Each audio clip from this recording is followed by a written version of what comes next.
housing, you need to have educational opportunities, you need to have safe streets, and we have safe streets. There's a lot of things that we enjoy that other people around the world don't enjoy. We live in paradise, and we're able to enjoy it with the great government that we have now. Not perfect, but better than any other in the world. Contrast that with some of our neighbors in South America. You know, one time Brazil was as prosperous as we were. More natural resources than we had. Standard of living growing faster, leaps and bounds. But then what happened? Socialism crept in, like it did almost all of South America. And things changed.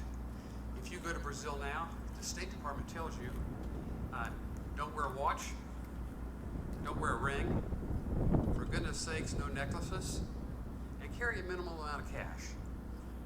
Because there's a great probability you're going to get robbed. And when you get robbed, give the robber everything. Don't hold back, because they just as soon kill you as not kill you. They're desperate, they're hungry, their economy's in the tank. That's how they feed themselves, or else they perish.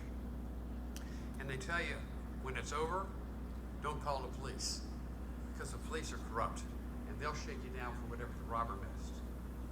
Another common denominator of almost every home and every business south of our border is bars on every door and every window. Why? Because the occupants have the realistic expectation that without those bars, they might not wake up in the morning. And if they did, whatever they had of any value would no longer be theirs. We don't have to live like that. We don't live like that. We respect our law enforcement. We are a land of laws.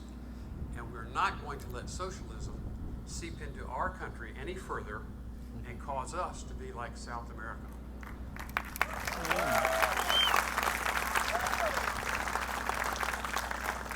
You know, I'm afraid, seriously, I'm afraid, it's not throwing red meat, but I'm afraid that that would be a vision of America under Biden-Harris eventually.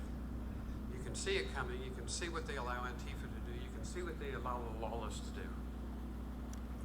Before COVID-19, which the Democrats and the media blame on the president, I understand they're going to blame this hurricane coming up here soon, pretty soon on the president as well. We had the greatest economy in my lifetime. We had more job openings than we had people looking for jobs. That was unprecedented. For our African American and Hispanic communities, we had the lowest unemployment rate since they began keeping statistics. Things were on a roll for the United States of America under Donald Trump's Make America Great agenda. The only question was, just how good could it be? The economic value of every working man and woman in the United States of America had increased under President Trump. Things looked great, but then COVID came. We're going to recover from COVID. You know, our unemployment rate is halfway recovered already. And we're going to fully recover soon. And we're going to support our president and make America great again. And how we're going to do that is by getting our base out to vote for sure. We saw the other side walking the streets, walking to the Democrats that had not yet voted over the weekend when Katie and I were coming home for lunch. We're not running a program like that. We need to step up our game, and so it's important for every single one of us, me and every single one of you, to make sure every family member, every neighbor, every friend has gone to the polls. There's no excuse. And to avoid any bad weather or any other excuse, we're going to do what? Vote. Vote early. Exactly. So thank you again for your kind attention and your support of our wonderful president. God bless President Trump. God bless you. And God bless America. Thank you. Thank you.